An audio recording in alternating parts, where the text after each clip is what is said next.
ఓం శ్రీ గురుభ్యో నమః. ఓం సాయిరామ్. ఓం సాయిరామ్. ఓం సాయిరామ్.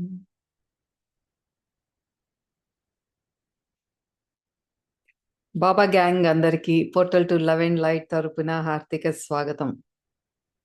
ఫకీర్ టు ప్రయాణం కొనసాగుతోందిలో మరొక ఎపిసోడ్. మరి ఈరోజు బాబా ఇంకా ఏం చెప్పబోతున్నారో చూద్దాం. బాబా మన మైండ్లో ఉన్న మలినాలన్నింటినీ వాష్ అవుట్ చేసేస్తున్నారు. చాలా సరళంగా, సింపుల్గా మనకు అర్థమయ్యే భాషలో మన నిత్య జీవితంలో జరిగే సంఘటనలన్నీ ఆధారంగా తీసుకొని వాటిని ఎగ్జాంపుల్స్గా చెబుతూ మనకు అర్థమయ్యేటట్లు ఆ, చాలా బాగా ఆధ్యాత్మికతని మనకి విపులంగా అందజేస్తున్నారు. అయితే మనం లాస్ట్ ఎపిసోడ్లో రుద్ర తన ఫ్యామిలీని కలుసుకున్నాడు. ఎస్పెషల్లీ ఆ చిన్న బాబుతో చాలా టైం స్పెండ్ చేశాడు. ఎందుకంటే వాడి మనసు అంటే మనోమయ కోశం ఎక్కడ బరువుగా లేదు, వాడిలో ద్వేషం కానీ ఏమీ లేవు. మనసు అంత తేలికగా ఉంది కాబట్టి యాస్ట్రల్గా తన తండ్రిని కలుసుకోగలిగాడు. వెరాజ్ ఆ పాప ఉంది, తనకి కూతురు ఉంది. ఆ కూతురికి తండ్రి మీద చాలా ద్వేషం నిండిపోయి ఉంది కాబట్టి యాస్ట్రల్గా తనని కలుసుకోలేకపోయాడు. అదే మన ఆరా బరువుగా ఉండటం, ఇంకొక వ్యక్తి మీద మనం ద్వేషాన్ని పెంచుకున్నప్పుడు అది మనల్ని మనమే ఆ, దుఃఖపూరితుల్ని చేసుకుంటున్నాం తెలియకుండానే.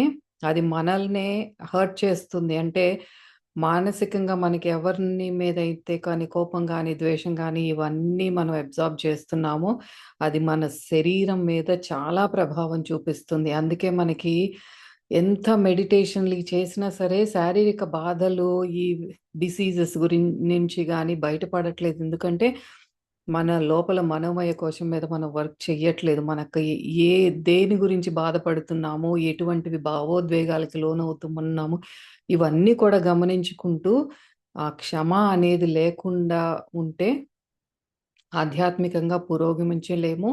అలాగే మన వారిని కూడా మనం కలుసుకోలేము. మన మనసు ఎప్పుడైతే నిర్మలంగా తేలికగా ఉంటుందో అప్పుడే మనం ఆధ్యాత్మికంగా పురోగమిస్తాము. అట్ ద సేమ్ టైం మనకి మరణించిన వారితో కూడా అది చక్కగా కాంటాక్ట్ అవ్వగలుగుతాం. ఇఫ్ వి వాంట్, మనకు అది కావాలి అనుకుంటే చేయగలం. ఎప్పుడు మన మనస్సు నిర్మలంగా తేలికగా ఎటువంటి భావోద్వేగాలను ఎటువంటి ఆ బరువుని మోయకుండా ఉంటే మనం ఏదైనా చేయగలం. మన శరీరం కూడా ఆరోగ్యంగా ఉంటుంది. అదే మనం గుర్తుపెట్టుకోవాల్సింది. Every single night last time చెప్పినట్టు ఆ ట్రాష్ అంతా డంప్ చేసే ప్రయత్నాన్ని దయచేసి చేయండి. పిల్లలతో కూడా చేపించండి వీలైతే, ఎస్పెషల్లీ టీనేజర్స్కి. నేను మా పిల్లలు కూడా అడుగుతాను. స్కూల్ నుంచి వచ్చిన తర్వాత పడుకునే ముందు అడుగుతాను, ఈరోజు ఏదన్నా ట్రాష్ డంప్ చేయాలా, ఎవరినన్నా క్షమించాలా అని. వాళ్ళు ఏదన్నా స్కూల్లో ఏదైనా జరిగితే చెప్తారు. దానికి ఆ రోజుకి ఆ రోజు అయిపోవాలంతే. You're not carrying this to the next day. అదొక ఎక్సర్సైజ్ ఎవ్రీ నైట్ వాళ్ళకి. అది ఆ ధ్యానంలో కానీ ఆ ఫర్గివ్నెస్ అనేది మనకి హ్యాబిట్ అయిపోవాలి. వచ్చిందా నాకు హర్ట్ అవుతాం మనం. అంటే మనం ఇంకా సామాన్యమైన జీవితమే జీవిస్తున్నాము. ఇంకా ఆ మహాయోగి నిర్వికల్ప సమాధి స్థితికి చేరుకోలేదు కాబట్టి చిన్న చిన్నవి మనం హర్ట్ చేస్తూ ఉంటాం. కానీ we should know how to dump them and just వదిలేయగలగాలి. లెట్ గో అనేది తెలియాలి. ఫర్గివ్నెస్ అనేది మనకి హ్యాబిట్ అయిపోవాలి అంతే. వచ్చింది, నేను హర్ట్ అయ్యాను, కానీ వదిలేస్తున్నాను, వాళ్ళని క్షమించేస్తున్నాను. అలాగే మనం ఇంకొకరిని హర్ట్ చేసామని తెలిసినప్పుడు కూడా యాస్ట్రల్గా ముందు వాళ్ళకి ఐ ఆస్క్ ఫర్ ఫర్గివ్నెస్. మిమ్మల్ని నేను బాధ పెట్టాను, క్షమించండి అని ముందు యాస్ట్రల్గా చెప్పుకొని తేలికైన తర్వాత ఫిజికల్గా కూడా వాళ్ళకి దగ్గరికి వెళ్ళి ఎటువంటి అహంకారం లేకుండా, సారీ అండి, నిన్న మిమ్మల్ని మాటలతో బాధ పెట్టాను, ఇలా చేయవలసింది కాదు, ఇలా అనవలసింది కాదు అని క్షమాపణ కోరుకుంటే వాళ్ళు మనం ఇద్దరం ఆ కార్మిక్ బాండ్ నుంచి బ్రేక్ చేసుకుని రిలీజ్ చేసుకుని మూవ్ ఆన్ అయిపోతాం. సో అది మనం తెలుసుకోవాల్సింది. మరి ఈరోజు ఒకసారి మళ్ళీ లాస్ట్ టైం తెలుసుకున్న మనం గుర్తుపెట్టుకోవాల్సిన వాక్యం ఏంటంటే, మహావతార్ బాబాజీ తరచుగా చెప్పినట్లుగా దేవుడు కరుణామయుడు, కానీ దేవుని మార్గం మాత్రం నిర్దయమైనది. ప్రియమైన వారిని వేరు చేయాలని మేమెందుకు కోరుకుంటాం?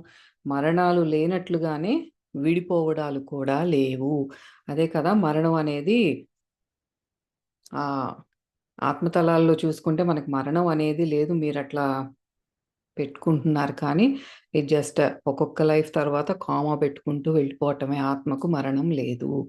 సరే ఈ రోజులోకెళ్ళిపోదాము. బాబా చెప్తున్నారు, "రా! నేను నీకు త్వరగా నీకు గురువు లేదా నీ మార్గదర్శకులు లేదా గతించిన నీ ప్రియమైన వారికి, ఇంకా భౌతిక ప్రపంచంలో ఉన్న వారికి మధ్య ఉన్న సంబంధాలను చూపిస్తాను." ఈ రుద్రాన్ని తీసుకెళ్తున్నారనమాట. అంటే మన మార్గదర్శకులు లేదా గతించిన వారు నీ ప్రియమైన వారికి, ఈ భౌతిక ప్రపంచంలో భూమి మీద ఉండే వాళ్ళకి, గతించిన వాళ్ళకి మధ్య ఉన్న సంబంధాన్ని చూపిస్తారనమాట. ఆపై బాబా రుద్రను ఒక ప్రయాణంలోకి తీసుకెళ్లారంటే he took Rudra on a journey. మళ్ళీ టైమ్ మెషిన్ ఎక్కారు ఇద్దరు. అది చాలా సమయం తీసుకుంది కానీ క్షణాల్లాగే అనిపించింది. లేదా వాస్తవానికి క్షణాలు పట్టింది కానీ అదొక ఎటర్నిటీ. అంటే అదొక అనంతాన్ని కుదించి ఒక క్షణంలో చూపిచ్చేస్తారు బాబా. ఒక క్షణంలో కనిపించినా అదొక అనంతం అనమాట. రుద్ర ఒక ఇంట్లో ఉన్నాడు మరియు ఒక గది వైపు లాగబడుతున్నాడు. ఒక రూమ్‌లోకెళ్ళాడు. ఆ ఇంట్లో కూడా ఒక గది వైపు లాగబడుతున్నాడు. అతను ఆమెను చూసాడు. కానీ నిరాశ మరియు నిస్పృహ ఒక గోడను ఎంత దట్టంగా చేసిందంటే, అది నిజమైనట్లుగా అనిపించింది. అయినప్పటికీ రుద్రకు తెలుసు అది ఆమె చుట్టూ ఉన్న ఆరా అని. ఆమె మధ్య వయస్కురాలు. రుద్ర దృష్టి పెట్టి ఆమె గురించి అంతా తెలుసుకున్నాడు. అంటే ఒక ఇంట్లోకి వెళ్లారు. ఆ ఇంట్లో ఒక రూమ్ ఉంది. ఆ రూమ్‌లో ఒక ఆవిడ, ఒక మధ్య వయస్కురాలు ఉంది. Middle aged woman. ఆవిడ చుట్టూతా దట్టంగా గోడ కట్టేసినట్టు ఉంది. ఏంటి అది అంటే ఆవిడ ఆరా అది. ఆవిడని అట్లాగే గమనిస్తున్నాడు ఆ ఆరాని రుద్ర. బేటా, శరీరాన్ని కప్పే ఆరా ప్రతి వ్యక్తికి సంబంధించిన అంతటి సమాచారానికి నిల్వ. అంటే reservoir of all the information. మనకి సంబంధించిన ఇన్ఫర్మేషన్ అంతా మన చుట్టూతా ఉన్న ఈ ఆరా ఎలక్ట్రోమాగ్నెటిక్ ఫీల్డ్‌లో ఉంటుందని చెప్తున్నారు బాబా. అందుకే గురువులు మరియు ఆరాలను చదివగలిగేవారు శిష్యుల గురించి లేదా ఆశీర్వాదం కోసం వచ్చే వారి గురించి ప్రతి చిన్న వివరం తెలుసుకోగలిగేవారు.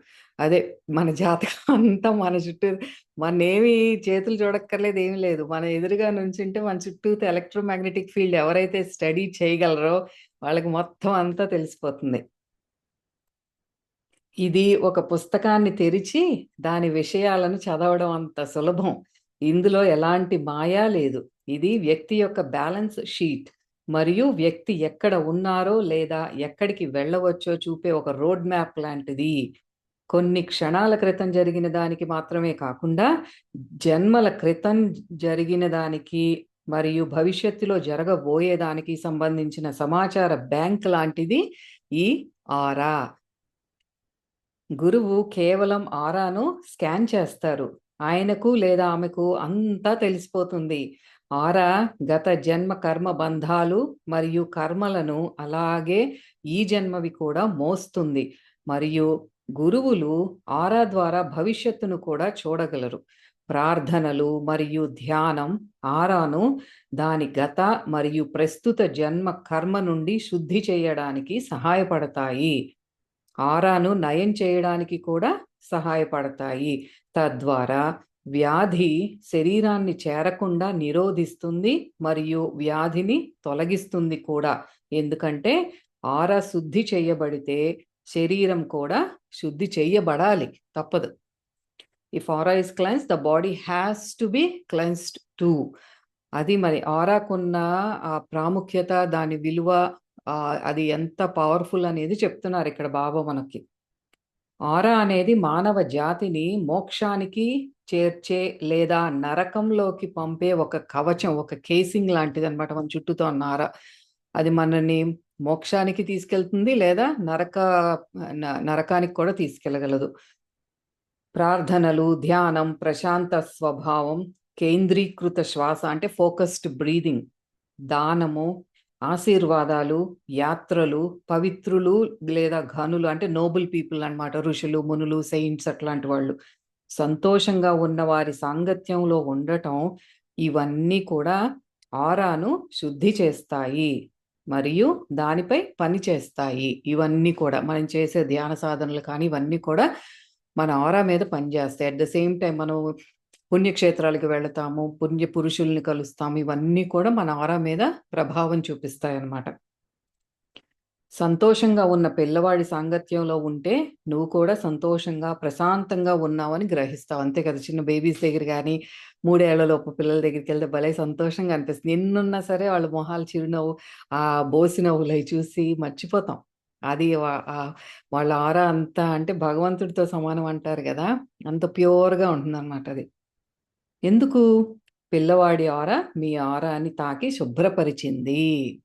అది.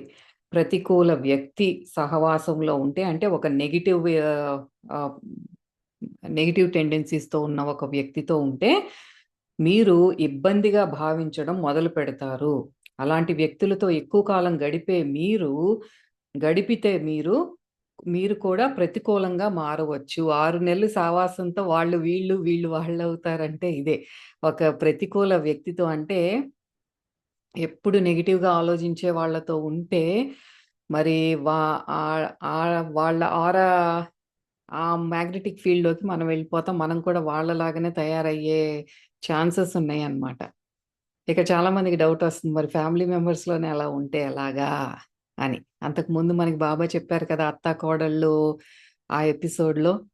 ఒకళ్ళు బాగా నెగెటివ్‌గా గయ్యాళి గంపలాగా ఉన్నప్పుడు ఇంకొకళ్ళు వా ధ్యాన సాధనలో ఈ స్పిరిచ్యువల్ పాత్‌లో ఉండి దాంట్లో ప్రోగ్రెస్ అయ్యే కొద్దీ కూడా వాళ్ళు మూవ్ ఆన్ అయిపోతారు. అలాగే ఆరా అనేది మన చాలా స్ట్రాంగ్‌గా, ఇంటెన్స్‌గా ఆ నెగెటివ్ వైబ్రేషన్స్‌ని తప్పించుకునే శక్తి కూడా మనకుంది. మనం వీక్‌గా ఉన్నామంటే వాళ్ళ నెగెటివ్ వైబ్రేషన్‌లోకి మనం వెళ్ళిపోతాం అన్నమాట. అది గుర్తుపెట్టుకోవాల్సింది. Just because they are negative it doesn't mean that మనం దాన్ని సక్ చేసేసుకుంటామని కాదు. ఇక్కడ కొంచెం ఎంత మనకి ఆ పవర్ ఎటువైపు ఉందో అటువైపు అన్నమాట వెళ్తారు. అందుకే మేమెల్లప్పుడూ సాధువులు, ఋషులు మరియు పవిత్ర వ్యక్తుల సహవాసాన్ని ప్రోత్సహిస్తాము. వారి ఆరా చాలా బలంగా ఉంటుంది. అది మీ ఆరాను కూడా శుభ్రపరచడం అనేది ప్రారంభిస్తుంది. మేము ప్రార్థనలు మరియు ధ్యానాన్ని ఎందుకు సూచిస్తామంటే, అవి మీ ఆరాపై మరియు మీ కర్మ బ్యాలెన్స్ షీట్‌పై నేరుగా పనిచేస్తుంది. డైరెక్ట్ ఇంపాక్ట్ అన్నమాట. మనం చేసే ఈ ప్రార్థనలు, సాధనలు, ధ్యాన మార్గం ఇవన్నీ కూడా. దీని వలన భవిష్యత్తులో జరిగే సంఘటనలను నిరోధించవచ్చు. దీనివల్ల వ్యక్తి లేదా కుటుంబము చాలా దుఃఖం మరియు అసౌకర్యం నుండి కూడా తప్పించుకోవచ్చు. తీర్థయాత్రలను ఎందుకు ప్రోత్సహించడం జరుగుతుందంటే, అలాంటి తీవ్రమైన ప్రార్థనలు తీర్థయాత్రా స్థలంలో జరుగుతాయి. మరియు అక్కడ నడిచిన మరియు నివసించిన గురువు బహుశా అతని భౌతిక శరీరాన్ని కూడా అక్కడ భద్రపరచి ఉండవచ్చు. లేదా అతని పవిత్ర భస్మాన్ని అక్కడ చల్లి ఉండవచ్చు. ఆ స్థలంలో ఉండటం వలన కలిగే ప్రభావం మీ ఆరాపై పనిచేయడం మొదలవుతుంది. మనకంతే కదా! అది కూడా స్వయంభూ దేవాలయాలకి కానీ, గొప్ప గొప్ప ఋషులు వాళ్ళు తపస్సు చేసిన స్థలాలు కానీ, అలాంటి చోట్లకి వెళ్ళినప్పుడు చాలా వైబ్రేషన్ ఉంటుందక్కడ. అలాగే జీవ సమాధి చెందిన స్థలాలు కానీ, వీటన్నిటి దగ్గర కూడా ఆ శక్తి ప్రకంపనాలు చాలా ఉంటాయి. అవి మన ఆరాన్ని కూడా శుద్ధి చేస్తాయి అని చెప్తున్నారు. అయితే ఆ స్థలంలో ఉండటం వల్ల కలిగే ప్రభావం మీ ఆరాపై పనిచేయడం మొదలవుతుంది. మీరు ఆశీర్వాదాలు పొందడానికి లేదా మీ ఆరాను శుభ్రపరచడానికి పూజారులకు లంచం ఇవ్వాల్సిన అవసరం లేదు. There you go. ఇప్పుడొస్తున్నారు బాబా మనల్ని బ్రెయిన్ వాష్ చేయటానికి. ఇక్కడి నుండి కొంచెం జాగ్రత్తగా వినండి. మనకి ఎన్నో అపనమ్మకాలు కానీ, అజ్ఞానంలో ఉన్నాము. కొంతేమో వి ఫీల్ లైక్ ఆహ్, మనం చెయ్యాలి అన్నయి కూడా కొన్ని పెట్టుకున్నాం లోపల. ఇదంతా కూడా మన అజ్ఞానాన్ని మనకి బ్రెయిన్ వాష్ చేయటానికి బాబా ఈ నెక్స్ట్ ఫ్యూ సెంటెన్సెస్ దీని గురించి చెప్తున్నారు. జాగ్రత్తగా విందాం. ఏమన్నారిక్కడ? మీరు ఆశీర్వాదాలు పొందడానికి లేదా మీ ఆరాను శుభ్రపరచడానికి పూజారులకు లంచం ఇవ్వాల్సిన అవసరం లేదు. ఫస్ట్ ఆఫ్ ఆల్ మనం ఒక స్థలానికి వెళ్తున్నామంటే ఆరా శుద్ధి జరుగుతుందని కూడా మనకి తెలియదు. ఫస్ట్ పాయింట్ ఆరా శుద్ధి జరుగుతుంది. సో, దానికి మనకి పూజారులకి లంచం ఇవ్వాల్సిన పని లేదు. లేదా ఏదైనా ఫ్యాన్సీ వీఐపీ లేదా ఇప్పుడు అంటున్నారే వీవీఐపీ పాసులు పొందాల్సిన అవసరం లేదు. Repeat that. మీకు ఆశీర్వాదాలు కావాలంటే ఒక గుడికి వెళ్ళాలంటే విఐపి పాస్లు అక్కర్లేదు. VVIP very very important person. ఆ వివిఐపి పర్సన్ పాస్లు కూడా అక్కర్లేదు. కేవలం అలాంటి పవిత్ర పరిసరాలలో ఉండటం వలననే ప్రక్రియ అనేది ప్రారంభమవుతుంది. ఏది ప్రక్రియ? ఆరా క్లెన్జింగ్ ప్రక్రియ అనేది ప్రారంభమవుతుంది. ఈ మధ్య కాలంలో నా స్థలంలో కూడా అంటే షిరిడి నా స్థలంలో కూడా మీకు సరైన పరిచయాలంటే కాంటాక్ట్స్ లేదా మీరు విఐపి పాస్ తీసుకుంటే నా ఆలయానికి త్వరగా చేరుకోవచ్చు. ఇంకా మీరు నేరుగా ముందు వరుసలో నా విగ్రహం లేదా నా సమాధి ముందు ఉంచబడతారు. మీరెంత డబ్బులు ఎక్కువ ఇస్తే, ఎంత హై అమౌంట్ పెట్టి విఐపి పాస్ తీసుకుంటే చక్కగా నా విగ్రహం ముందు నుంచోబెడతారు. మరియు తర్వాత మీరు తిరిగి వెళ్ళి చెప్పవచ్చు, బాబా నన్ను చాలా ప్రేమిస్తారు. అందుకే ఆయన పక్కనే ఉండటానికి అనుమతించి అద్భుతమైన దర్శనాన్నిచ్చారు అని. ఇదే కదా మనం డాంబిక ప్రదర్శనలు చేసేది.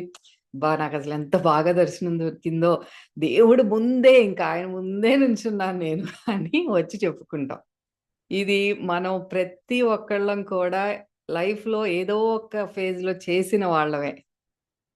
అంటే మీరు బాబా వెనక నిలబడిన వ్యక్తిని తక్కువగా చూస్తారని, నా స్థానంలో మీరు చెప్పడానికి ప్రయత్నిస్తున్నారా? యూ ఫూల్స్ అంటున్నారు బాబా. అంటే మనం ఎప్పుడైతే అలా గొప్పగా చెప్పుకుంటామో మన ఫ్రెండ్స్‌కి వచ్చి, అంటే మీరేం చెప్తున్నారు? బాబా నీ ఎనకాల ఎక్కడో నుంచున్న వ్యక్తి మీద ప్రేమ లేదని చెప్తున్నారా మీరు ఇండైరెక్ట్‌గా? అంటే నా మాటలుగా మీరు చెప్తున్నారా? How dare you? బాబా పేద వ్యక్తిని లేదా ప్రభావం లేదా పరిచయాలు లేదా విఐపి పాస్ పొందడానికి డబ్బు చెల్లించగలిగే స్థితిలో లేని వ్యక్తిని కూడా ప్రేమిస్తున్నారు. అతడు లేదా ఆమె నా విగ్రహాన్ని చేరుకోవడానికి గంటల తరబడి ప్రయత్నించినా ఇంకా దాని ఒక్క చూపు కూడా చూడలేరు. ఎందుకంటే అతని లేదా ఆమె ముందు వందల మంది ఉన్నారు. అంటే మామూలు జనరల్ క్యూలో గురించి మాట్లాడుతున్నారన్నమాట. ఎటువంటి వీఐపీ దర్శనాలు కానీ, డబ్బులు కొని పెట్టలేని వాళ్ళు, ఎక్కడో ఉన్నవాళ్ళు గంటల కొద్దీ అట్లాగా వస్తారు. కానీ వాళ్ళ టైం ఇంక దగ్గరికొచ్చారనేపాటికి తోసేస్తారు. ఇంక లేదు లేదు మూవ్, మూవ్, మూవ్ అనుకుంటూ తోసేస్తారు. ఇండియాలో మనకు చూసేదే ఈ గుళ్ళల్లో. కొంచెం ఒక చూపు కూడా చూడలేరాళ్ళు. ఈ పేద వ్యక్తిని నా పేరు జపించడం మరియు తోసుకుంటూ పోవడంతో సరిపెట్టుకోవడానికి నిర్బంధిస్తారు. చివరికి చాలా గంటల తర్వాత అతనికి లేదా ఆమెకు ఒక చిన్న చూపు మరియు ఒక సెకను లేదా అంతకంటే తక్కువగా నా సమాధిని తాకే అవకాశం లభిస్తుంది. ఆ తోసేయటంలోనే ఏదో ఒక చిన్న సెకండ్ బాబాని ఒక్క నిమిషం అట్లా ఒక్క సెకండ్ అట్లా చూడగలిగేది కానీ, సమాధి దగ్గరికెళ్ళి కొంచెం తాకగలిగేది గానీ కొద్దిగా లభిస్తుంది. ఈ పేదవాడు నేరుగా ముందు నిలబడిన వ్యక్తిని ప్రేమించినంత ఈ ఈ పేదవాడు నేరుగా ముందు నిలబడిన వ్యక్తిని ప్రేమించినంత ప్రేమించబడతాడు. పేదవాడికి నా విగ్రహాన్ని చూసే అవకాశం లభించకపోవచ్చు. కానీ నేను అతన్ని లేదా ఆమెను లేదా వారిని నేను చూడగలను. వాళ్ళు నన్ను చూడకపోతే నేను మిమ్ములందరినీ చూడగలను అంటున్నారు బాబా. మీరెంత దూరంలో ఉన్నా అందుకే బాబా చరిత్రలో కూడా బాబా చరిత్ర కానీ ఎవరు మహనీయులైనా సరే ఆ రోడ్డు మీద ఎవరన్నా వెయిట్ చేస్తుంటే వా ముందు వాళ్ళని తీసుకురమ్మండి అని ఎన్నో స్టోరీస్‌లో లీలల్లో మనం వింటూనే ఉంటాం ఇది. అంటే దగ్గరుంటేనే బాబా ఉంటారు. లేతే ఏదన్నా దైవం మన మీద కరుణ చూపిస్తున్నారంటే అది మన 100% అజ్ఞానం అన్నమాట. బాబా అదంతా సర్వాంతర్యామి కదా! దేవుడు అంటే, భగవంతుడు అంటే, మాస్టర్ అన్న వాళ్ళందరినీ చూస్తానే ఉంటారు. అదనపు ఆశీర్వాదాలు వారికి లభిస్తాయి. మన వీఐపీస్‌కి కాదు. అదనపు ఆశీర్వాదాలు అక్కడెక్కడో చివరి నుంచున్నాడే వాళ్ళకి లభిస్తాయి. ఎందుకంటే వారు ఆటంకాలను, వేడిని, తోపులాటను, ఇంకా దాహాన్ని ధైర్యంగా ఎదుర్కొని, నా సమాధి ఉన్న హాల్‌లో ఉన్నంత మాత్రానికే సంతోషిస్తారు. జస్ట్ హమ్మయ్య! నేను ఈ సమాధి మందిరంలోకొచ్చాను అంతే చాలు అనుకోని సంతోషిస్తారు. Just simple they very content. గుర్తుంచుకోండి. మీరు నా వద్దకు రావడానికి ఎంతెక్కువ సమయం గడుపుతారో, ప్రకృతికి మీ ఆరాను శుభ్రపరచడానికి అంత సమయం ఉంటుంది. మరియు మీ యాత్ర మీరు మీ ఇంటి నుండి మొదటి అడుగు వేసినప్పుడు ప్రారంభమవుతుంది. మరియు మీరు యాత్రా స్థలాన్ని విడిచిపెట్టినప్పుడు ముగుస్తుంది. మీరు ఇంటి నుండి బయటకు అడుగుపెట్టిన క్షణం నుండి మీ గురువు పేరును జపిస్తూ ఉండండి. ఎందుకంటే మీ యాత్ర అప్పుడే ప్రారంభమైంది. మనం ఒకటి డిసైడ్ చేసుకుని బస్సో, ట్రైనో ఎక్కడికో ఎక్కాం. అక్కడే మన యాత్ర మొదలైంది. అక్కడి నుంచే మీరు గురువుని జపించుకోండి. ఆ నామం జపించుకోండి అని చెప్తున్నారు బాబా. మీరు శారీరకంగా ఆరోగ్యంగా ఉన్నారు. మరియు మీరు వీఐపీ పాస్‌ను కోరుకోవడానికి ఏకైక కారణం మీరంతా శుభ్రంగా ఉన్నారు. మీ నడవగలరు. అంతా బానే ఉంది. ఆరోగ్యంగా ఉన్నారు. మీరు వీఐపీ పాస్ ఎందుకు కొన్నారు? ఎందుకంటే ఇబ్బంది, వేడి, తోసుకోవడం మరియు వందల మంది ముందు లైన్‌లో నిలబడే వేదనను తప్పించుకోవడమే అయితే, బేటా మీరు మీ గురువుకేం చెప్పడానికి ప్రయత్నిస్తన్నారు? What are you trying to tell me? అదేంటంటే, నేను నిన్ను ప్రేమిస్తున్నాను కానీ బాబా, మీకు ఒకటి తెలుసా? ఇబ్బంది, వేదన, లైన్‌లు మరియు వేచి ఉండడం ద్వారా వెళ్ళడానికి తగినంత ప్రేమ అయితే లేదు. నువ్వంటే ఇష్టమే కానీ మరీ అంత ఇష్టం లేదు బాబా. నేనేం వేడిలో రాను నీకోసం. ఆ తోపులాటలోకి నేను వెళ్ళను. ఈ దాహంగా ఉంటుంది. చాలా సేపు లైన్‌లో నుంచుంటే నాకు దాహం వేస్తుంది. చెమటలు పడతాయి. ఆ పక్కనాళ్ళ కంపు నాకే వస్తుంది. ఎందుకీ గోలంతా? ఫాస్ట్‌గా వీఐపీ పాస్ తీసేసుకుంటే అయిపోదా? అన్నదే మన లోపల అనుకుంటాం ఇదే కదా! అదే బాబా మన లోతుల్లోకి వెళ్ళి మన ఆలోచనలు గమనించి బయటపెట్టి మనకి చెప్తున్నారు నాన్న. మీ ఇబ్బంది ఇది అంటే మీ అంతరాల్లో ఏముంది? నువ్వంటే ఇష్టమే గానీ మరీ అంత ఇష్టమేం లేదులే అని ఇండైరెక్ట్‌గా చెప్తున్నారు మీరు. అంతేనా? అంతే. అయితే అవును. మీరు వృద్ధులైతే లేదా అనారోగ్యంతో ఉన్నారో, లేదా ఏదో కారణంగా వేచి ఉండడం ద్వారా వెళ్ళలేకపోతే అది ఓకే. That's fine. అది అర్థమవుతోంది. అంటే కొంతమంది వృద్ధులు నడవలేరు, ఎక్కువ సేపు అట్లా లైన్‌లో నుంచోలేరు, ఆరోగ్య సమస్యలు ఉన్న వాళ్ళు అలా చేస్తున్నారంటే ఒక అర్థం ఉంది. మీకేమిటి? ఏమిటి మీకు? కానీ ఆ నిర్ణయం మీరే తీసుకోవాలి. మిమ్మల్ని మీరడగండి. Question yourself. నేనెందుకు లైన్‌లను దాటి ప్రభావాన్ని లేదా లంచాన్ని ఉపయోగించి నా గురువుని కలవడానికి వెళ్ళడానికి ప్రయత్నిస్తున్నాను? వై? ఎందుకు చేస్తున్నాను నేను అని మిమ్మల్ని మీరు ప్రశ్నించుకోండి. మరియు ఒక వీఐపీ పాస్ ద్వారా మీరు సరిగ్గా ముందుకు ఉంచబడితే అప్పుడు మై చైల్డ్ మీ గురువుకు అందులో ఎట్లాంటి పాత్ర లేదు. బాబా నన్ను ప్రేమిస్తున్నాడు, నన్ను ముందుకు తీసుకువెళ్ళాడు అని దయచేసి ప్రజలకు చెప్పవద్దు. చాలా క్లియర్‌గా చెప్తున్నారిక్కడ బాబా. ఒకవేళ మీకు డబ్బులుండి, లంచం ఇవ్వగలిగి, మీకు మంచి కాంటాక్ట్స్ ఉన్నాయి. అక్కడున్న ఆ మేనేజ్‌మెంట్‌తోనో, ఎవరితోనో ఉంటే, మీ తిప్పలయ్యో మీరు పడండి. సరే వీఐపీ పాస్ కొనుక్కోండి, ఎళ్ళండి, విగ్రహం ముందు నుంచోండి, బాగా దగ్గరగా జూమ్‌లో చేసి చూసుకోండి. కానీ, ఇందులో మాత్రం నన్ను ఇన్వాల్వ్ చెయ్యొద్దు. నాకిందులో ఎటువంటి ప్రమేయం లేదు. మీ మ వెళ్ళి మీ బంధువులతో, ఫ్రెండ్స్‌తో బాబాకి నేనంటే అబ్బా! ఎంత ఇష్టమో నన్ను చక్కగా దగ్గరగా నుంచోబెట్టాడని మాత్రం నన్ను ఇన్వాల్వ్ చేయొద్దు అని చెప్తున్నారు బాబా చాలా క్లియర్‌గా. ఏం చెప్తారంటే, నన్ను గురువు ముందుంచడానికి, ఎవరికైనా లంచం ఇవ్వడానికి నాకు తగినంత డబ్బు ఉంది అని మాత్రమే చెప్పుకోండి. మీ దగ్గర డబ్బులుంది గాబట్టి ఇచ్చాను అనే చెప్పుకోండి గానీ, నన్ను ఇన్వాల్వ్ జేసి బాబాకి నేనంటే ఇష్టం అని చెప్పుకోవద్దు అంటున్నారు. మీ గురువు మిమ్మల్ని ప్రేమిస్తారు. మీరు ముందు భాగంలో నిలబడి ఉన్నా, లేదా స్థలం లేకపోవడం వల్ల హాలు బయట నిలబడి ఉన్నా సరే మీ గురువు మిమ్మల్ని ప్రేమిస్తారు. మీ గురువు ప్రతి ఒక్కరిని ప్రేమిస్తారు. మీరు మీ గురువుని అసౌకర్యం ద్వారా వెళ్ళేంతగా ప్రేమిస్తున్నారా? బాబా మన క్వెషన్ చేస్తున్నారు. మా ప్రేమలో ఎటువంటి తేడా లేదు. మీరు డబ్బులిచ్చినా ఇవ్వకపోయినా మా ప్రేమలో ఏం చేంజ్ ఉండదు. కానీ మీరు మమ్మల్ని ఎంత ప్రేమిస్తున్నారు అని క్వెషన్ చేస్తున్నారు బాబా. అదే మీరు అడగవలసిన ప్రశ్న. అవును, నాకు అర్థమైంది నాయనా. మీరు ఇలా అనవచ్చు. వృద్ధులు, పిల్లలు, రోగులు మాట ఏంటి అని క్వెషన్ చేయొచ్చు నన్ను. అవును, అవును, నాకదంతా అర్థమైంది. కానీ పేదవారిలో లేదా సంబంధాలు లేని వారిలో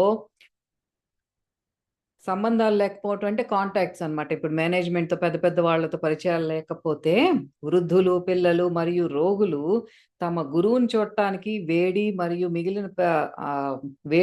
మరియు మిగిలిన ప్రతి దానిని ధైర్యంగా ఎదుర్కొంటూ తమ గురువుకి నమస్కరిస్తూనే ఉన్నారు కదా! మరి దాని మాటేంటి? అంటే పేద ప్రజలు వచ్చే వాళ్ళల్లో లేరా వృద్ధులు? వాళ్ళల్లో చిన్నపిల్లలు లేరా? వాళ్ళల్లో అనారోగ్యంతో బాధపడే వాళ్ళు లేరా? వాళ్ళ మాటేంటి అని బాబు మళ్ళీ తిరిగి ప్రశ్నిస్తున్నారు. నేను చెప్పేదేంటంటే వరుసలో గంటల కొద్దీ గడపడం మరియు ప్రశాంతంగా మీ గురువు పేరుని జపిస్తూ ఉండడం మంచిది. ఎందుకంటే ఆ గంటల్లో అంటే ఆ సమయం ఏ సమయం అయితే మనం అక్కడ టైమ్ స్పెండ్ చేసి లైన్‌లో నుంచుని గురువు నామమే స్మరిస్తూ ఉంటామో, ఆ టైంలో గురువు మరియు ఆయన ఆత్మిక సహోద్యోగులు జీవితకాల కర్మలను మరియు ఆరా శుద్ధిని చేసే అవకాశం పొందుతారు.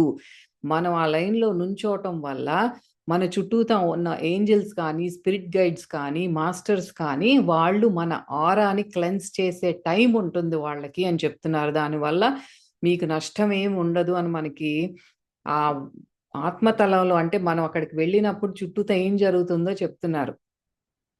గురువు యొక్క సమాధిని చూసుకునేవారు తమ ఆధ్యాత్మికత కారణంగా అక్కడ లేరు. ఇప్పుడు మన గుళ్ళో పనిచేసే వాళ్ళుంటారు. పూజారులు కానీ, ఏదో ఒక పని చేస్తూ అది రన్ చేసేవాళ్ళుంటారు. క్లీన్ చేయటం గానీ, ఆ బట్టలు ఇస్త్రీ చేయటం గానీ, చాలా రకాల పనులుంటాయి. వాలంటీర్ వర్క్ అన్నీ ఉంటారు కానీ, వాళ్ళక్కడ ఉన్నంత మాత్రాన వాళ్ళు ఆధ్యాత్మికత కారణంగా అక్కడున్నారనేం లేదు. వాళ్ళ ఆధ్యాత్మిక పురోగమనానికి గానీ, సోల్ గ్రోత్‌కి గానీ అక్కడ లేరు. అది ఎందుకున్నారంటే గత జన్మల మరియు గత జన్మల సంబంధం అసోసియేషన్ ఉందాళ్ళకేదో బాబాతో. దాని కారణంగానే అక్కడున్నారు. కానీ గురువు యొక్క సమాధిని సేవించే అవకాశంతో వారేం చేస్తారో అది వారిపై ఆధారపడి ఉంటుంది. ఓకే. నేను గుళ్ళో పని చేస్తున్నాను కానీ ఏ స్థితిలో ఉండి చేస్తున్నాను? నాకిది డబ్బులొస్తాయని చేస్తున్నానా? లేదా మెకానికల్‌గా ఏదో చేస్తున్నాను కానీ బాబాకి నేను సేవ చేసే స్ చే చేసే అవకాశం వచ్చింది అన్న తన్మయత్వంతో, ఆర్ద్రతతో చేస్తున్నామా అనే దాన్ని బట్టి ఆహ్, ఎప్పుడైతే ఆ వ్యక్తి ఉన్న స్థితి మీదే ఆధారపడి ఉంటుందన్నమాట అది. అది తనకి స్పిరిచ్యువల్‌గా హెల్ప్ అవుతుందా లేదా అనేది. గురువుని చూసుకునే వారందరూ ఆధ్యాత్మికులు కాదు. మరియు వరుసలో వేచి ఉండే వాళ్ళందరూ తరచుగా సమాధి దగ్గర ఉండటం పక్కన పెడితే తీర్థయాత్రా స్థలానికి కూడా రాలేని వారు అంటే దాని అర్థం ఏంటంటే మీరు గురువుచే తక్కువగా ప్రేమించబడుతున్నారని, తక్కువ రక్షింపబడుతున్నారని కాదు. కొంతమంది చాలామంది వెళ్ళలేరు. డబ్బులుండకపోవచ్చు, ఆరోగ్యం సమస్యలుండొచ్చు. వాళ్ళకి బాగా ఉన్నా సరే ఇంట్లో భర్త కానీ ఎవరన్నా వెళ్ళనీయకపోవచ్చు. అలా చాలా కుటుంబాల్లో మనసులో ఎంతో భక్తి, ప్రేమ ఉన్నా సరే వెళ్ళలేని వాళ్ళుంటారు. అలా ఉంటే మరి ఏంటి వాళ్ళ మీద గురువు ప్రేమ లేదనా? ప్రేమ లేదు కాబట్టి వాళ్ళు తీర్థయాత్రలకు వెళ్ళలేదనా? మేము వాళ్ళని రక్షించమనా? ఏంటి మీ ఉద్దేశం? అని అడుగుతున్నారు బాబా. ఏదేమైనప్పటికీ, ఒక వ్యక్తి శరీరాన్ని విడిచిపెట్టిన తర్వాత మీ గురువు మరియు మార్గదర్శకులు మీకు మరియు మీ ప్రియమైన వారికి ఎలా సహాయం చేస్తారో మీకు చూపించాలని అనుకున్నాను. ఇక్కడే స్టార్ట్ చేశారు బాబా. మనకి ఎపిసోడ్ స్టార్టింగ్‌లో అనుసంధానం ఏంటి అనేది చెప్తానని సైడ్ ట్రాక్ అయ్యి మన బ్రెయిన్ వాష్ చేయటానికి ఈ పుణ్యక్షేత్రాలకు వెళ్ళినప్పుడు మన స్వభావం ఎలా ఉంది? ఎలా ఆలోచిస్తున్నారు? ఎంత అజ్ఞానంతో ఉన్నారు అని మనకి చెప్పటానికి కొంచెం సైడ్ ట్రాక్ అయ్యారు. మళ్ళీ లైన్‌లోకొస్తారనమాట. ఇప్పుడు మళ్ళీ అదే చెప్తున్నారు. ఆహ్, శరీరాన్ని విడిచిపెట్టి అంటే మన లైఫ్‌లో కూడా ఇది 'ఫకీర్ 1'లో కూడా చాలా సార్లు చెప్పారు. మరణించిన వారితో ఎలా అనుసంధానం అవుతాం అనేది.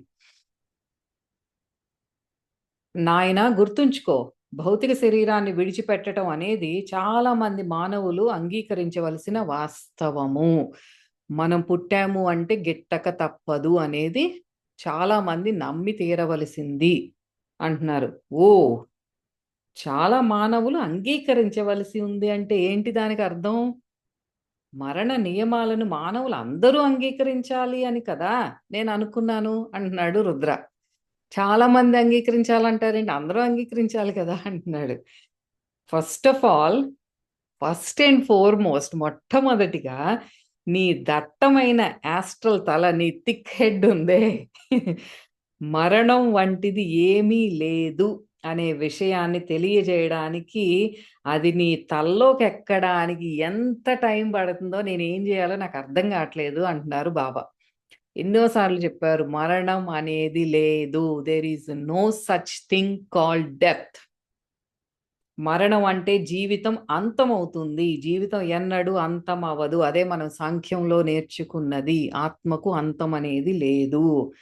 నా కుమారుడా, పరివర్తన లేదా మార్పు లేదా రూపాంత రూపాంతరీకరణ. ఆ ట్రాన్స్‌మ్యుటేషన్ అన్నమాట. ఇదే జీవిత నియమము. మార్పు మాత్రమే జీవిత వాస్తవము. బేటా, ఏది చనిపోదు. ప్రతీదీ రూపాన్ని మారుస్తుంది. నీరు ఆవిరైనట్లు, గొంగళి పురుగు సీతాకోకచిలుకైనట్లు భౌతిక రూపం ఆధ్యాత్మిక లేదా ఆత్మ రూపం పొందినట్లు. Energy can be neither created nor destroyed. It can only be transformed. ఒక ఎనర్జీ ఫార్మ్ నుంచి ఇంకొక ఎనర్జీ ఫార్మ్ అవుతాయి. ఇప్పుడు భౌతిక శరీరంతో, ఈ పంచభూతాలతో ఉన్న శరీరం కాలి బూడిదవుతుంది. ఆ బూడిద మళ్ళీ గంగలో కలిస్తే, ఆ గంగ నీరు అంతా కూడా పొలాల్లోకెళితే, పొలాలు మళ్ళీ మనకి ధాన్యాన్నిస్తే, ఆ ధాన్యాన్ని మళ్ళీ ఒక జీవుడు దానిని సేవిస్తే, ఆ నీరు మళ్ళీ ఆ మ్యాటర్ అంతా కలిసి మన గ్రోత్‌కి ఉపయోగపడుతుంది. కొన్నాళ్ళుంటాం, మళ్ళీ రాలిపోతాం, మళ్ళీ బూడిదయిపోతాం. ఈ సైకిల్ అనేది కొనసాగుతూనే ఉంటుంది. కానీ there is no such thing as death. అదే చెప్తున్నారు. నీకు మాత్రం జీవితంలో ఒకే ఒక మంచి విషయం ఏంటంటే, అది చివరికి ముగుస్తుందని నాకు తెలుసు. నీ అంటే నీకు ఆ లైఫ్ ఆగిపోతే బావుండని నువ్వు అనుకుంటున్నావు గదా! అదే నువ్వు కోరుకునేదని నాకు తెలుసు అంటున్నారు బాబా. కానీ మరణం అనేది ఒక మిథ్య. అదొక భ్రమ అన్నమాట. జీవితం ఎన్నడూ ముగియదు. అజ్ఞానం మాత్రమే ముగుస్తుంది. శరీరాలు వాడిపోయి ధూళి అవుతాయి. ఆ ధూళి నుండే కొత్త జీవితం రూపం ఉదయిస్తుంది. అది కూడా వాడిపోతుంది. దాని నుండి మరేదో ఉద్భవిస్తుంది. కానీ ఆత్మ ముందుకు సాగి కొత్త శరీరాన్ని పొందుతుంది. లేదా ఆధ్యాత్మిక ప్రపంచంలోనే తన కర్మను నిర్వహించడం ప్రారంభిస్తుంది. ఈ సైకిల్ అనేది కొనసాగుతూనే ఉంటుంది. శరీరం మళ్ళీ ఆత్మ మళ్ళీ ఇంకొక శరీరం తీసుకోవటం గానీ, లేదా ఇక్కడ ఈ భూమి మీద తనకి పనయిపోయిందనుకుంటే ఆత్మతలాల్లోకి వెళ్ళిపోయి అక్కడ ఉన్న కర్మలను నిర్మూలించుకోవడం గానీ, పూర్తిగా శాశ్వతంగా అప్పుడు పరమాత్మలో లయమైపోతుంది కానీ, ఆత్మకు మరణం లేదు. రా, ఆ స్త్రీని చూడు, ఇప్పుడేదో చూపిస్తున్నారు బాబా. రుద్ర తనని తాను ఒక మధ్య వయస్కురాలి గదిలో కనుగొన్నాడు. అక్కడ చెప్పారు కదా! రుద్రాని ఏదో ఒక శక్తి లాగుతోంది. ఒక ఇంట్లోకి వెళ్ళాడు. అందులో ఒక రూమ్‌లో ఒక మధ్య వయస్కురాలుంది. ఆ మధ్య వయస్కురాలి చుట్టూతా దట్టంగా ఒక గోడలాగా ఆరా అనేది ఉంది. అక్కడి నుంచి మనకు సైడ్ ట్రాక్ అయ్యి పుణ్యక్షేత్రాల్లోకి వెళ్ళి ఇప్పుడే మళ్ళీ బయటకొచ్చాం. ఆమె చుట్టూ విషాదం మరియు కోపం యొక్క దట్టమైన గోడతో చుట్టుముట్టబడి ఉంది. మరియు ఆ చీకటి ఆరా అనే గోడ వెలుపల ఒక వ్యక్తి ఆమెను చూస్తూ ఉన్నాడు. ఆరా బయట, ఆవిడకి బయట ఆ మ్యాగ్నెటిక్ ఫీల్డ్‌కి అవతల ఒక ఒక వ్యక్తి ఉన్నాడు. అట్లాగే చూస్తూ ఉన్నాడు. అతని నిస్సహాయత అంటే హెల్ప్‌లెస్‌నెస్ మరియు అపరాధ భావం అంటే గిల్ట్ ఫీలింగ్ అన్నమాట. రుద్రను వణికించేలా చేసింది. ఆ వ్యక్తి రుద్రను చూసి మళ్ళీ ఆ స్త్రీని చూసాడు. ఇప్పుడు రుద్ర కూడా స్పిరిట్ ఫార్మ్‌లో ఆత్మలాగా ఉన్నాడు కాబట్టి, ఆ నుంచున్న వ్యక్తి కూడా ఒక ఆత్మ అన్నమాట. అతను రుద్ర వైపు చూసాడు. మళ్ళీ ఆమె వైపు చూస్తున్నాడు. బాబాయ్ అప్పటికే అక్కడున్నారు. ఈ ముసలాయన ప్రతి చోట ఉన్నట్లే అనిపిస్తుంది. ఇతను సంజీవ్. ఆ వ్యక్తి ఎవరైతే ఆత్మరూపంగా అక్కడ ఉండి చూస్తున్నాడో ఆమె వైపు, అతని పేరు సంజీవ్. 17 సంవత్సరాల క్రితం, 17 ఇయర్స్ అయింది క్రితం, భౌతిక ప్రపంచం నుండి ఆయన మరణించాడు. మరణించి 17 ఇయర్స్ అయిపోయింది. అతను ఎటువంటి కదలిక లేదా ప్రగతి సాధించలేదు. అతను భూమికి బంధించబడి ఉన్నాడు అని చెప్పవచ్చు. అంటే హీఈస్ అన్ ఎర్త్ బౌండ్ సోల్. భూమికి బంధించబడి ఉన్న ఒక ఆత్మ. వాస్తవానికి అతను తన భార్య యొక్క దుఃఖము, విషాదము మరియు ప్రేమచే బంధించబడి ఉన్నాడు. ఈమె అతని భార్య సుధా. ఇప్పుడు సుధా, సంజీవ్ స్టోరీ చెప్తున్నారు మనకి. అంటే ఆ భార్యాభర్తల్లో భర్త చనిపోయాడు. 17 సంవత్సరాలు అయిపోయింది. ఇప్పుడు ఎవరైతే దట్టమైన ఆరాతో, డార్క్ ఆరాతో ఉందో ఆవిడ పేరు సుధ, భార్య. ఇంకా ఆవిడ బతికే ఉంది. ఆమె అతన్ని చాలా ప్రేమించింది. హఠాత్తుగా గుండెపోటుతో అతను మరణించిన తర్వాత ఆమె జీవితం ఆగిపోయింది. 17 సంవత్సరాల 42 రోజుల 6 గంటలు 14 సెకండ్లు భూమి సమయం క్రితం చనిపోయాడు. ఎగ్జాక్ట్‌గా చెప్పాలంటే సెకండ్లతో సహా అది. అంత టైం క్రితం అతను చనిపోయాడు. అతను ఎల్లప్పుడూ ఆమెతో ఉంటాడు. ఆమె అతనితో మాట్లాడుతూ అతని కోసం ఎల్లప్పుడూ ఏడుస్తుంది. ఆమె దుఃఖం అతన్ని ఆమెకు బంధించింది.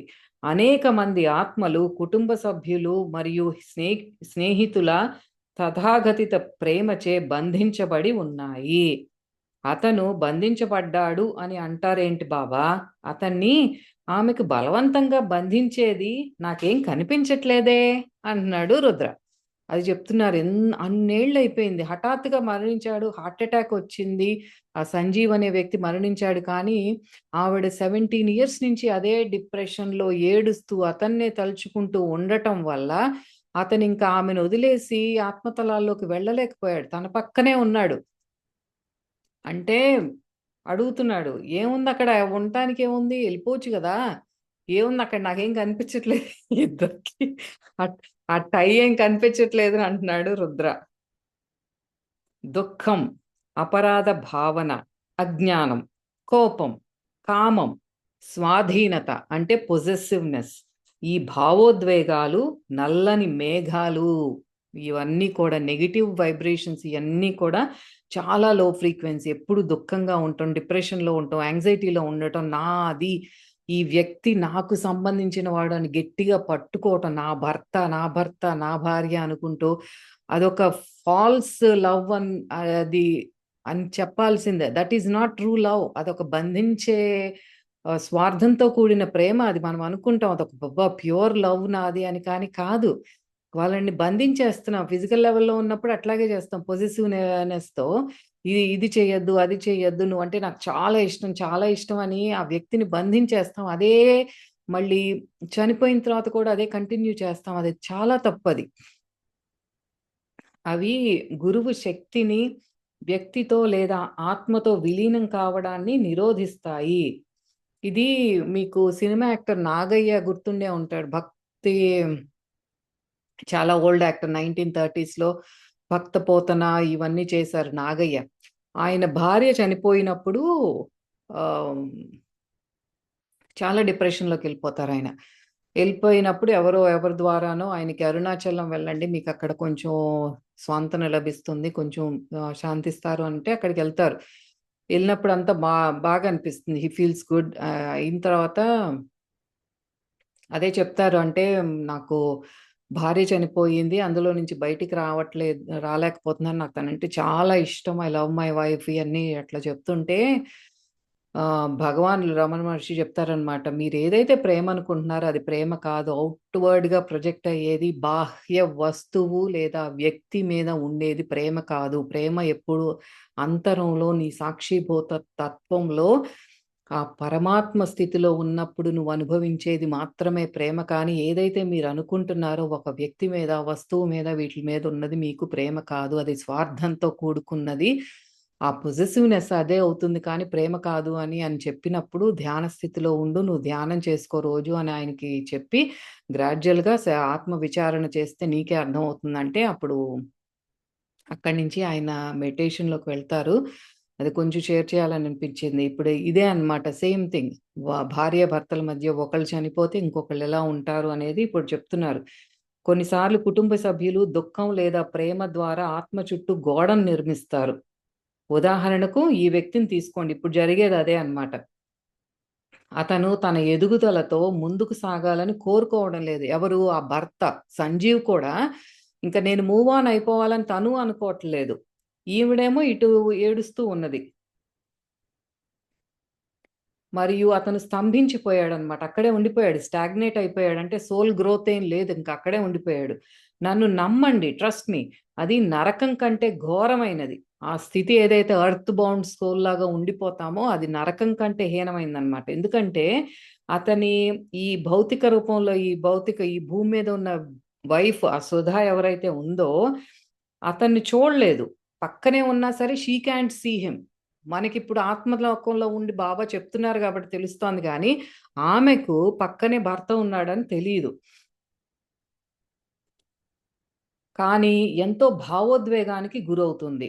ఇప్పుడు ఆమె తెలియకుండానే తన దుఃఖం ద్వారా తన భర్త ఆత్మను భూమికి బంధించింది. తెలియట్లేదు తనకేం జేస్తాందో. అజ్ఞానంలో ఉన్న వాళ్ళకి మనకి కూడా ఇప్పుడు ఈ లోతుల్లో విషయాలు తెలియకపోతే మనం చేసేది కూడా అదే. తెలీదు కాబట్టి ఏంటి ఆ దుఃఖంలోనే ఉండిపోయింది. ఆ దుఃఖం తన్ని బంధించింది ఆ భర్తని. అతను నిరంతరం ఆమెతో ఉన్నాడు. కానీ ఆమె కోసం ఏమీ చేయలేడు. అక్కడ పక్కన నుంచుంటాడు గానీ తను ఏం చేయలేడు. ఎందుకని? ఎందుకంటే ఆమె తనను తాను విషాదపు చీకటి గోడతో కప్పివేసింది. పాపం ఆ మనిషి చేయగలిగిందల్లా ఆ గోడ బయట. ఆమె పక్కన ఉండటమే. అతను కుళ్ళిపోతున్నాడు. హి ఈస్ రాటింగ్ అని అంటున్నారు. అదే అన్నమాట. ఇప్పుడు ఉన్నాను. పక్కనే ఆత్మతలంలో ఇప్పుడక్కడ ఎవరన్నా ఉన్నా సరే, మన ఈ చర్మచక్షులతో, ఈ కళ్ళతో చూడలేము. మాది కూడా మన మంచి ధ్యాన స్థితిలో ఉంటే ఈ దివ్య నేత్రం ఓపెన్ అయితే మనకేదైనా కనిపిస్తాయి. ఇక్కడి ఉన్న పరిస్థితి ఏంటంటే, ఈ సుధా అన్న ఆవిడ డీప్ డిప్రెషన్‌లో ఉంది. 17 years is a long time. అంత టైం మనం కొంచెం దుఃఖిస్తాము, మూవ్ ఆన్ అయిపోవాలి కానీ, అంత లాంగ్ టైమ్ ఉంటే ఇప్పుడేంటవుతందంటే, ఆవిడ చుట్టూతానేమో గట్టిగా నెగెటివ్ వైబ్రేషన్స్‌తో ఉంది తన ఆర. అంత స్ట్రాంగ్‌గా ఉన్నప్పుడు అంతకుముందు స్నేహ దగ్గర గూడా చూసాం మనం. బాబా కానీ ఎవ్వరు ఏం చెయ్యలేరు. అట్ ద సేమ్ టైమ్ తన దుఃఖంతో తన భర్తని కూడా ఆత్మతలాల్లోకి వెళ్ళనీయకుండా ఆపేసింది. పోనీ ఆపేసింది తనేమన్నా ఇక్కడ పక్కనే ఉండి ఆవిడకేమన్నా హెల్ప్ చేయగలడా అంటే ఏమి చేయలేడు. ఎందుకంటే ఆరా క్లోజ్ అయిపోయింది. ఇద్దరు ఇరుక్కున్నారనమాట దీంట్లో. మరి రుద్ర అడుగుతున్నాడు. దీనికి పరిష్కారం ఏంటి బావ మరి? సొల్యూషన్ ఏంటి అని అడుగుతున్నాడు. ఒకటి అతను ప్రతి ఒక్కరికి వారి వారి కర్మ ప్రయాణం అంటే కార్మిక్ జర్నీ ఉంటుందని అర్థం చేసుకొని, తన భార్యను ఆందోళన లేకుండా మరియు తన కర్మ ప్రయాణాన్ని నిలిపివేయకుండా ఆమె ప్రయాణాన్ని ప్రారంభించనివ్వాలి. అది ఆత్మ ఆ నిర్ణయం తీసుకోవచ్చు. ఎవరికి కర్మ ప్యాటర్న్ వాళ్ళది, ఎవరి కార్మిక్ జర్నీ వాళ్ళది. నేను వెళ్ళిపోతే తను మూవ్ ఆన్ అయిపోతుంది అన్న ఒక అండర్‌స్టాండింగ్ ఉండి తను వెళ్ళిపోవచ్చు. That is one way. లేదా ఈ బిడ్డ సుధ దుఃఖాన్ని వదిలించుకొని తన జీవితంతో ముందుకు సాగిపోవాలి. తద్వారా తన భర్త కూడా ముందుకు సాగడానికి అవకాశం కల్పించాలి. ఏదర్ ఈవిడన్నా వదిలేయాలి, అతనన్నా వదిలేయాలి. అంటే అతను ఆమెతో ఉండదు అని కాదు. ఆమెతో ఉండడు అని కాదు. అతను ఉంటాడు. కానీ అతను కూడా తన ప్రయాణంలో పురోగతి సాధిస్తాడు. మరియు తన భార్యకు నిజంగా అవసరమైనప్పుడు లేదా ఆమె అతనితో మాట్లాడాలి అనుకున్నప్పుడు లేదా అతను తన చుట్టూ ఉండాలనుకున్నప్పుడు వచ్చి తన భార్య దగ్గర ఉంటాడు. కానీ అప్పుడు ఆమె సంతోషంగా మరియు సంతృప్తితో ఉండి జీవితంతో ముందుకు సాగుతుంది.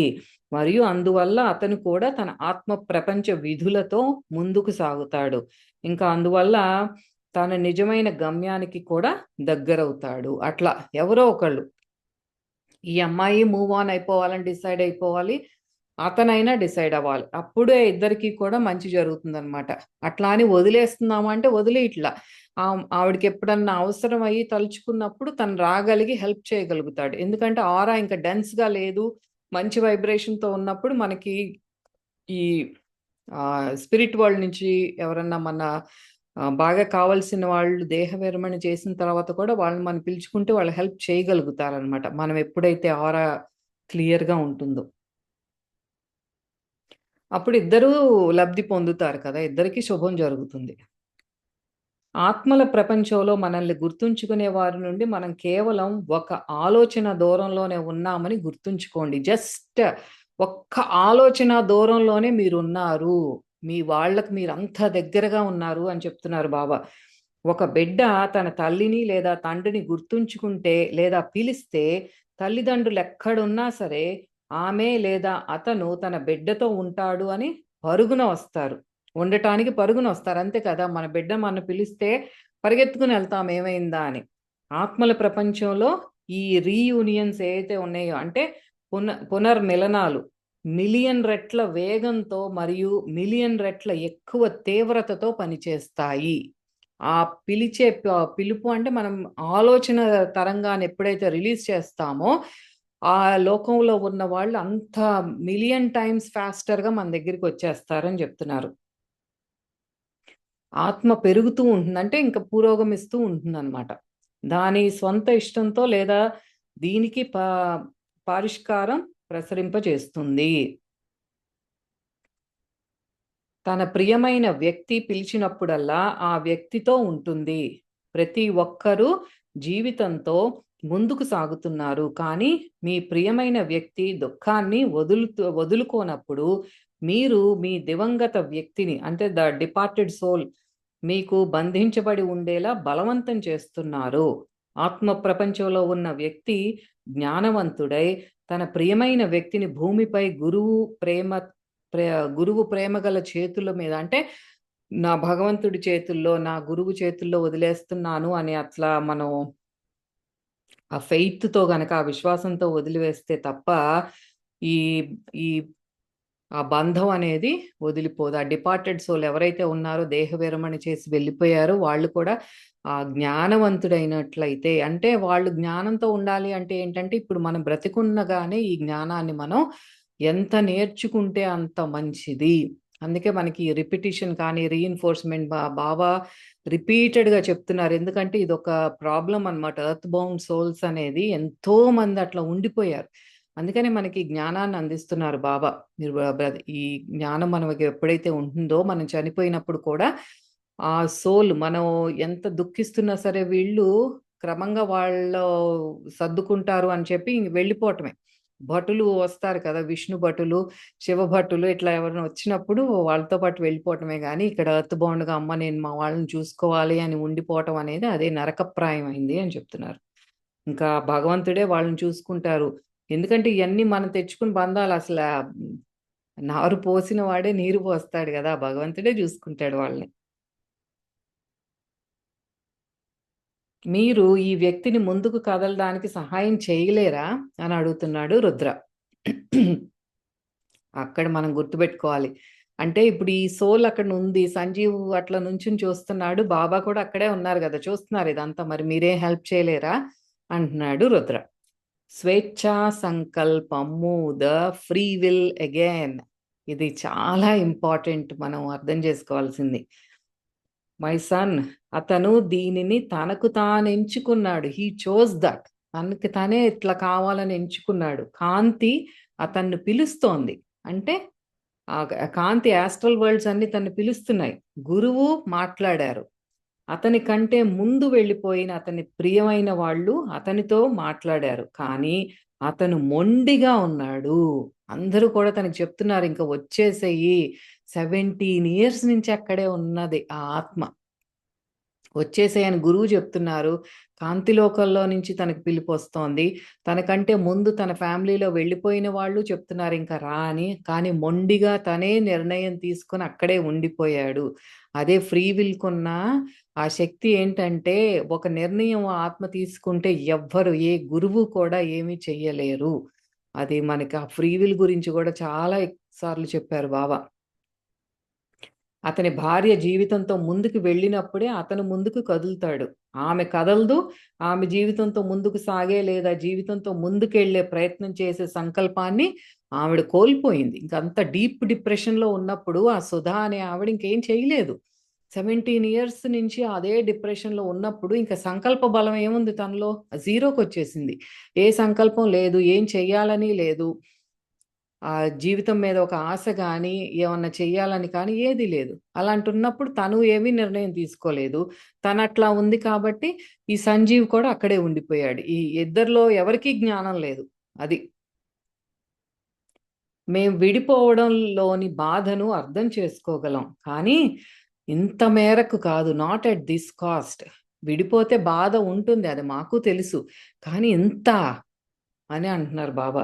ఇది భూమిపై ఉన్న వ్యక్తికి, భూమికి పరిమితమైన ఆత్మకి చాలా భారంగా ఉంటుంది. ఇద్దరికీ మంచిది కాదది. భూమి మీద ఉన్న సోల్‌కి మంచిది కాదు. ఈ డిపార్టెడ్ సోల్‌కి మంచిది కాదు. అయితే బాబా మీరే చెప్పండి. సుధా మరణించే వరకు ఈ వ్యక్తి భూమికి పరిమితంగా ఉండిపోతాడయితే? అయితే సుధా చచ్చిపోయే వరకు ఈ మనిషి కూడా ఇక్కడే ఉంటాడా? అంటున్నాడు. సుధా మరణించే వరకు లేదా ఆమె తన తీవ్రమైన శోకాన్ని వదిలిపెట్టే వరకు లేదా ఆ వ్యక్తి అర్థం చేసుకునే వరకు తానిలా ఉండటం ఆమెకు తన ఆత్మకు మేలు చేయడం లేదని మరియు తన ఆత్మీయ కర్తవ్యాలను నెరవేర్చేందుకు ముందుకు సాగాలని నిర్ణయించుకునే వరకు, అవును, అప్పటి వరకు ఆ వ్యక్తికి భూమికి పరిమితంగా ఉంటాడు. ఎర్త్ బౌండ్ సోల్ లాగానే ఉంటాడు. ఎవరో ఒకళ్ళు ఆ నిర్ణయం తీసుకోవాల్సిందే. లేకపోతే ద ఈ అమ్మాయి చచ్చిపోయే వరకు గూడా అట్లాగే ఉంటాడు. అంటే ఒక వ్యక్తి దీర్ఘకాలిక దుఃఖంలో ఉంటే ఆత్మ భూమికి పరిమితమై ఉంటుందా? అంటున్నాడు రుద్ర. అడుగుతున్నాడట్లా. అంటే ఇప్పుడు మన ఫ్యామిలీ మెంబర్స్ ఎవరైనా చనిపోతే మనం దీర్ఘకాలిక దుఃఖంలో గనక ఉండి అదే అంత డీప్ డిప్రెషన్‌లోకెళ్ళిపోతే మరి ఆ ఆత్మ వెళ్ళలేదా ఎక్కడికి? అంటున్నాడు. ఎర్త్ బౌండ్ సోల్‌గానే ఉండిపోతుందా అని. What a funny man you are. ఎంత హాస్యంగా మాట్లాడుతున్నావు రుద్ర. నువ్వు చెప్పిన మాటలు వినోదంగా అనిపించినా నిజమే. నువ్వు నిజమే చెప్పావు అంటున్నారు. అవును. నువ్వు వాడిన ఆ పదం ఏదైతే ఉందో క్రానిక్ పెయిన్ అన్న వాడాడు. అంటే క్రానిక్ అంటే దీర్ఘకాలిక దుఃఖం అనే పదం చాలా సరైంది. చూడు బేటా, ఒక ఆత్మ భూమికి పరిమితంగా ఉండడానికి ఎన్నో కారణాలుంటాయి. సుధా, సంజీవుల పరిస్థితి వాటిలో ఒకటి. అంటే ఎన్నో కారణాలు. ఒక్కొక్క ఫ్యామిలీలో, ఒక్కొక్క సిట్యుయేషన్‌లో కారణాలు వేరుగా ఉండొచ్చు. అందులో ఒక ఎగ్జాంపుల్ చెప్తున్నారు మనకి బాబా. భూమిపై ఉన్న వ్యక్తి పూర్తిగా మనస్తాపానికి గురి అయి, ఎప్పటికీ దుఃఖంలో ఉండిపోతే, మరణించిన వ్యక్తి ఆత్మ భావోద్వేగపరంగా బంధించబడి భూమికి పరిమితమవుతుంది. ఇదొక కారణం. ఆత్మను ఎళ్ళనీయకుండా ఒక బంధించేది ఆ భావోద్వేగాలనమాట. మరో కారణం ఏంటంటే, మరణించిన వ్యక్తి ముందుకు సాగాలని కోరుకోకుండా, తన ప్రియమైన వాళ్ళ దగ్గరుండాలని ఆశిస్తాడు. అందువల్ల భూమిపై నివసించే తన బంధువుల దగ్గరే ఉండటానికి ఆత్మ స్వయంగా భూమికి పరిమితమవుతుంది. ఇది 2 కారణాలనమాట. ఈ భూమి మీద ఉన్నవాళ్ళు, వాళ్ళ గురించి ఆలోచించి వాళ్ళనిక్కడే ఉంచేస్తున్నారు, బంధించేస్తున్నారు. ఆర్ చచ్చిపోయిన వాళ్ళెవరైతే ఉన్నారో, వాళ్ళు ఇప్పుడు యాక్సిడెంట్‌లో చనిపోయేవాళ్ళు హఠాత్తుగా వాళ్ళు ఎక్స్‌పెక్ట్ చేయరు చనిపోతామని. కానీ యాక్సిడెంట్‌లో సడెన్‌గా చనిపోయినప్పుడు ఆ డెత్‌ని యాక్సెప్ట్ చెయ్యదు ఆ ఆత్మ. నేనిక్కడే ఉంటానని భీష్మించి కూర్చుంటుంది. అలాగే సడెన్‌గా ఇప్పుడు హార్ట్ అటాక్ వచ్చినప్పుడు సడెన్ డెత్. ఇప్పుడు క్యాన్సర్ అట్లాంటి వాటివైతే లాంగ్ టర్మ్ కొంచెం దీర్ఘకాలికంగా మైండ్‌కి టైమ్ ఉంటుంది అడ్జస్ట్ అవ్వటానికి. ఓకే. నేను చనిపోతున్నాను అని. దీర్ఘకాలిక వ్యాధులు ఏదైనా ఉంటే. కానీ సడెన్ డెత్స్ ఏమైతే ఉన్నాయో ఆత్మ వెళ్ళిపోవటానికి ఇష్టపడదనమాట. అది అక్కడే ఉంటాను అని మొండి పట్టుబడుతుంది. ఈదర్ వే ఈ భూమి మీద ఉన్నవాళ్ళు కానీ, ఆ చనిపోయిన ఆత్మ కానీ నిర్ణయించుకున్నప్పుడు నేను వెళ్ళను అని ఇక్కడే ఉండిపోతారాళ్ళు అని చెప్తున్నారు. భూమిపై ఉన్నవారు ఆత్మను తమ వైపుకు లాగకపోయినా సరేనా? అంటున్నాడు రుద్ర. మరి అదే కదా చెప్పేది. అంటే ఇప్పుడు సడన్‌గా చనిపోయిన వాళ్ళు ఆత్మ తనకి తానే ఉంటాను అంటాంది. మరి ఫ్యామిలీ వాళ్ళేమో పట్టించుకోలేదనుకోండి. పోతే పోయాడులే అనుకున్నప్పుడు, అలా అయినా సరే ఆత్మ అక్కడే ఉంటుందా అంటున్నాడు రుద్ర. అవును. చివరికి తుది నిర్ణయం ఆత్మదే. ఆ స్పిరిట్ బాడీదే. తనే నిర్ణయం తీసుకోవాలి. ఉండాలా? లేక ముందుకు సాగాలా? అన్నది ఆత్మ మరియు దాని ఆధ్యాత్మిక స్థితిపై ఆధారపడి ఉంటుంది. మన స్పిరిచువల్ గ్రోత్‌ని బట్టే ఆ డెసిషన్ అనేది తీసుకోగలుగుతాము. అందుకే భూమిపై ఉన్నవారు ఎప్పటికీ దుఃఖంలో ఉండకపోయినా, ఆత్మ ఏదైనా కారణంతో అది ప్రేమ, అసహాయత లేదా ఒక ఫాల్స్ సెన్స్ ఆఫ్ డ్యూటీ, ఒక తప్పుడు బాధ్యతా భావన తమ వద్దనే ఉండాలి అని కోరుకోవచ్చు. అంటే సడెన్‌గా చనిపోయినప్పుడు, అమ్మో! నా ఫ్యామిలీ ఏమైపోతారు? నేను లేను అక్కడ. వీళ్ళకిప్పుడు నెల నెల వాళ్ళకి డబ్బులెట్లాగా? ఇల్లెలా గడుస్తుంది? ఇట్లా ఒక ఆత్మ గనక సడెన్‌గా చనిపోయినప్పుడు అనుకుని తనక్కడే ఉండొచ్చు. కానీ ఏం చేస్తారు? ఆత్మగా ఉన్నప్పుడు దే కాంట్ హెల్ప్ ఎనీబడీ. ఫ్యామిలీకి ఎట్లా హెల్ప్ చేస్తారు? అదంతా అజ్ఞానం అన్నమాట. అజ్ఞానంలో ఉన్నప్పుడు ఇట్లాంటివే జరుగుతాయి అంటున్నారు. అంటే భూమికి పరిమితమై ఉండటం పూర్తిగా ఆత్మపై ఆధారపడి ఉంటుందా? అంటున్నాడు రుద్ర. అవును. కానీ భూమిపై ఉన్నవారు ఆత్మ ముందుకు సాగటాన్ని సులభము లేదా కష్టంగా మార్చగలరు. రా! నేను నీకు ఎలా సులభం చేయాలో చూపిస్తా. ఇప్పటివరకు కష్టాన్ని చూపిచ్చారు కదా! ఇవి సుధా అండ్ సంజీవ్ ఎగ్జాంపుల్‌తో. నెక్స్ట్ ఎగ్జాంపుల్‌తో ఏంటంటే భూమి మీద ఉన్నవాళ్ళు ఈ ఆత్మ చనిపోయిన వాళ్ళకి సులభంగా ఎట్లా రిలీజ్ చేయగలరో నీకు ఎగ్జాంపుల్ చూపిస్తారా అని ఇంకో ప్లేస్‌కి పట్టుకెళ్తున్నారు బాబా. మరి ఆ ఎగ్జాంపుల్ ఏంటి? ఇంకొక స్టోరీ ఏం చెప్పబోతున్నారో వచ్చే వారం తెలుసుకుందాం. అంతవరకు సెలవు. నమస్తే.